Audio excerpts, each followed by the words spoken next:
রব্বুল আলামিন বাংলাদেশ সশস্ত্র বাহিনীর যত সদস্য দেশে বিদেশে শান্তি মিশনে যেখানে যে দায়িত্বে নিয়োজিত আছেন, আল্লাহ সবাইকে আসমানি জমিনি বিপদ আপদ থেকে হেফাজত করুন।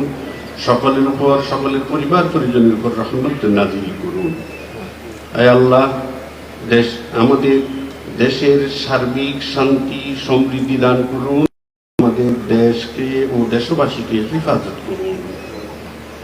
আয় আল্লাহ, আমাদের ভুল ত্রুটিগুলো আপনি ক্ষমা করে দিন।